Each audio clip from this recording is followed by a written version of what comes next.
80,000 Jolani लड़ाकों का double हमला, नेतन्याहू पर गिरा जुलानी बम। सीरिया में पुतिन का राजफाश, नेतन्याहू को भारी पड़ेगी ये जंग। ये तमाम सवालों का जवाब, नमस्कार, मैं हूं आपके साथ मनोराज सक्सेना। आज वीडियो में हम आपको देने वाले हैं।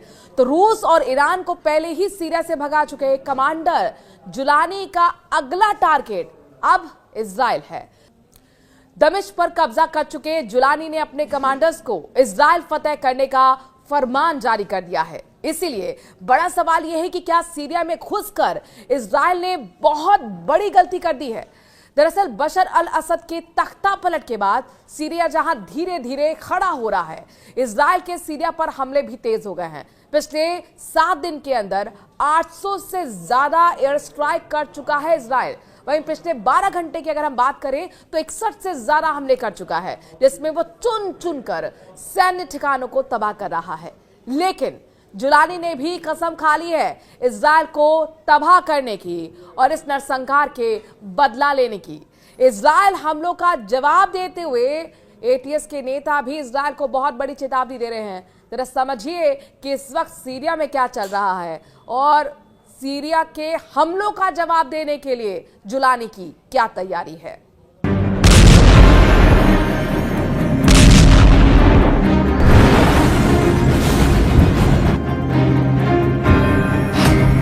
कमांडर जुलानी इजरायल पर बरसाएगा बम। कमांडर जुलानी का सीरिया मिशन पूरा हो चुका है। दमिश्क के चप्पे चप्पे पर जुलानी के लड़ाकों का कब्जा है, लेकिन दमिश्क से मात्र 10 किलोमीटर दूर ही देखिए इजरायल क्या कर रहा है। धमाके का पहला वीडियो, धमाके का दूसरा वीडियो, धमाके का तीसरा वीडियो, धमाके का चौथा वीडियो, धमाके का 5वां वीडियो। इजरायल के इन धमाकों ने कमांडर जुलानी की नींद उड़ा दी है। इसीलिए अब जुलानी ने बड़ा फैसला कर लिया है। फैसला इजरायली सेना के आगे झुकना नहीं, बल्कि उसे झुकाना है। सीरिया की 1 इंच पर भी इजरायल का कब्जा जुलानी को मंजूर नहीं है।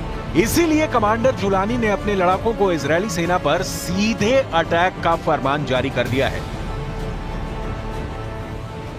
असद सरकार के पतन के बाद ही इजरायल ने सीरिया में मौजूद सेना के कई ठिकानों को नस्तनाबूद करना शुरू कर दिया। ये कब तक चलेगा, ये दुनिया के किसी भी देश को नहीं मालूम, लेकिन अब ये साफ होने लगा है कि इजरायल के हमले से युद्ध और भड़क सकता है, क्योंकि कमांडर जुलानी को सीरिया में इजरायल की उपस्थिति कांटे की तरह चुभ रही है। इसीलिए जुलानी ने फरमान जारी किया है कि इजरायली सेना जहां भी दिखे उस पर हमला करो। जुलानी के हौसले बुलंद हैं। जुलानी असद का 54 साल का साम्राज्य खत्म कर चुका है। जुलानी की नजर इजरायल पर भी टेढ़ी हो चुकी है। कमांडर जुलानी ने इजरायल को इशारों में समझाना भी शुरू कर दिया है। जुलानी ने मीडिया से बात करते हुए कहा कि सीरिया पर जिसने भी हमला किया उसके मंसूबे आज तक सफल नहीं हुए और अब भी ऐसा ही होगा।